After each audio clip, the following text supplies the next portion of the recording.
I was eating yogurt at my own kitchen table when my husband looked me dead in the eyes and said, "I'm going to stay at Renee's place for a month.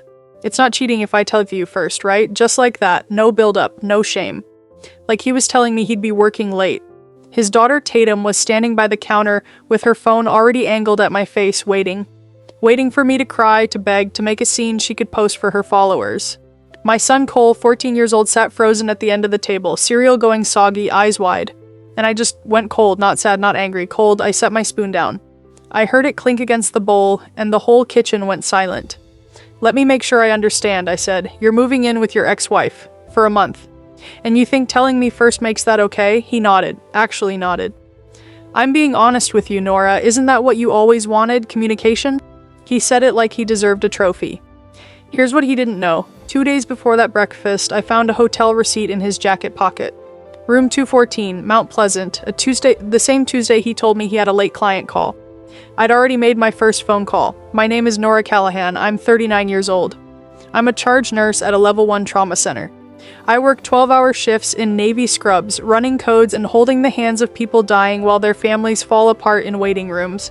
My husband Garrett works in logistics sales, big dreams, bigger excuses. I've been paying our rent, our groceries, our car note for 3 years while he chases promotions that never come. And for 8 months, I'd been watching him come home smelling like someone else's perfume, hiding his phone screen, showering at 10 p.m. I didn't say a word, I just watched, and I documented everything. So when he sat across from me that morning acting like transparency was a virtue, I was already 3 steps ahead. "Okay," I said, "then let's make it official. 30-day separation agreement, legal, signed. No joint accounts, no financial support from me, no access to anything in my name. You want to live like you're single, you fund it like you're single." Tatum's mouth fell open. Garrett blinked at me like I'd spoken another language. "You're bluffing," he said. I stood up, rinsed my bowl, turned around and looked him straight in the eye. "Try me."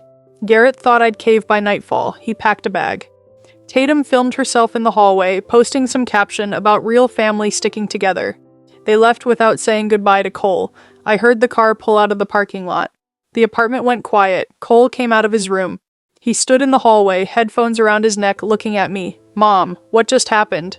"Your stepfather made a choice," I said. "I'm making sure I'm protected, that's all." He nodded slowly. Then he asked, "Are you okay?" That question. That one question from a 14-year-old boy cracked something open in my chest. But I didn't let it show. "I will be," I said. "We both will be." He put his headphones back on and went to his room. I pulled out my phone and texted the attorney I'd already identified 2 days earlier.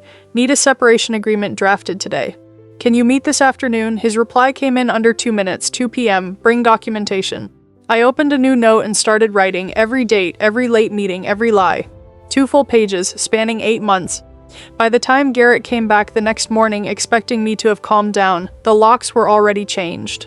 He stood in the hallway with his key that no longer worked, knocking like I owed him something.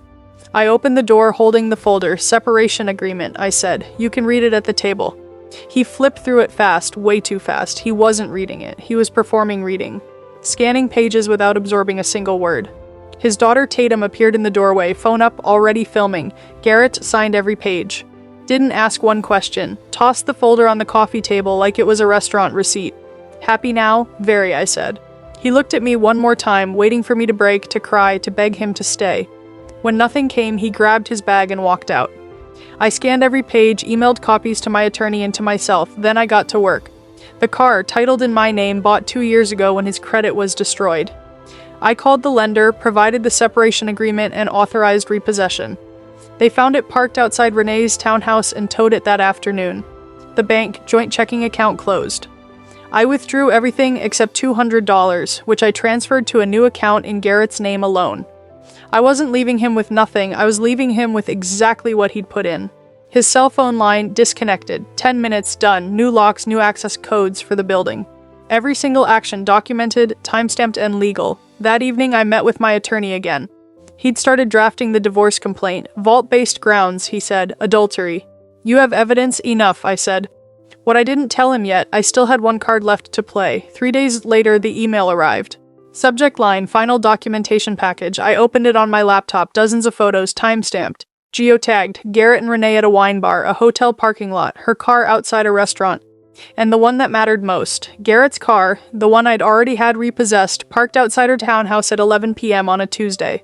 He didn't leave until 3 a.m., then came the screenshots, text messages, can't wait to see you tonight. She doesn't suspect anything, this is worth the risk. And then a group chat.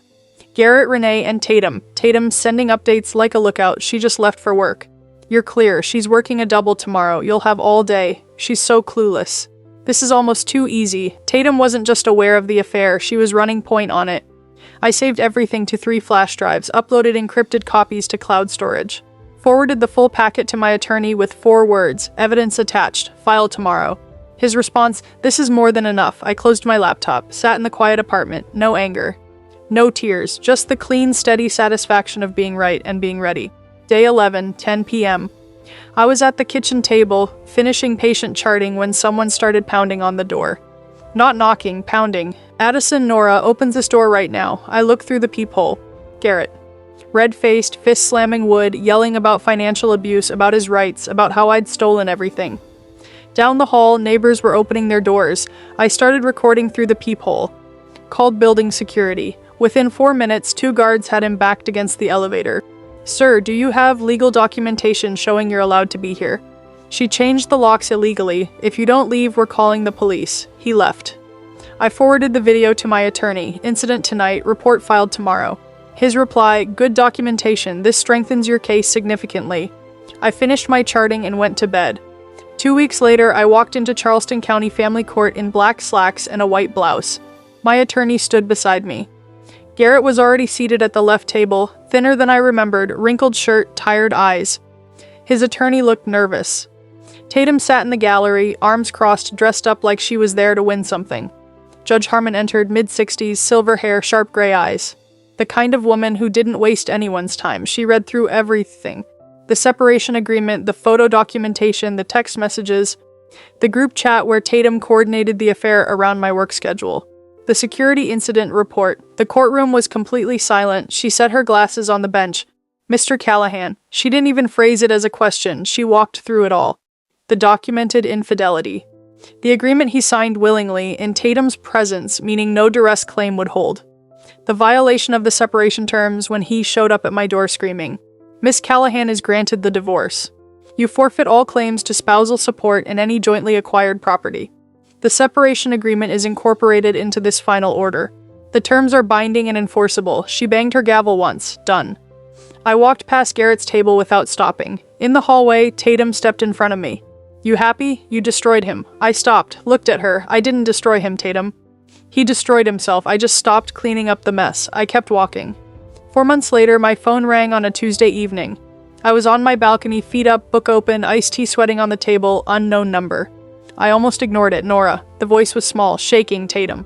Not the Tatum who filmed herself crying on Instagram. Not the Tatum who called me pathetic and posted stories about real family sticking together. This was something else entirely. Mom kicked Dad out, she said, for good. He's his motel off the highway. I got fired, and her voice cracked. I'm pregnant. The guy won't return my calls. Silence. Please, Nora, you always knew what to do.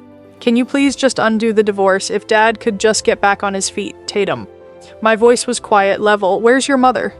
She said I made my choices and need to live with them. She kicked us both out, Renee. The woman they'd chosen. The woman Tatum had helped protect.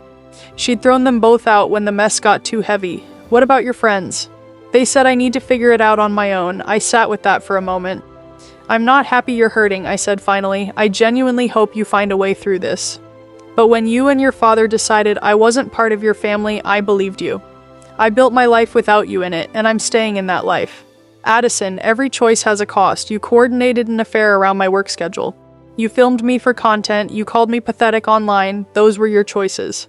What you're feeling right now, that's the cost. There are community resources, social services. I'm not leaving you with nothing, but I won't be the one who saves you. She went quiet for a long time, then, okay, good luck Tatum, she hung up. I set the phone down, waited for guilt, for doubt, it never came. 2 months after the divorce, my supervisor called me into her office after my shift. I assumed I'd made a paperwork error, instead she smiled. We're creating a nurse manager position for the ICU, better hours, significant raise.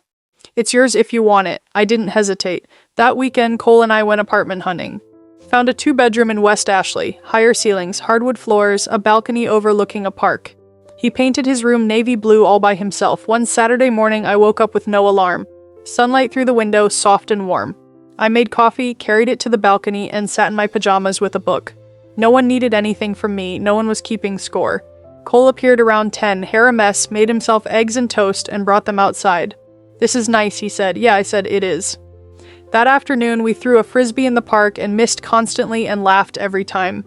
We got ice cream from a truck near the playground and sat on a bench, talking about his robotics club and whether we should get a dog. These ordinary moments were proof, not of winning, not of revenge, of peace. And peace, I'd learned, isn't something that falls into your lap, it's something you fight for. Protect, earn, I'd earn this.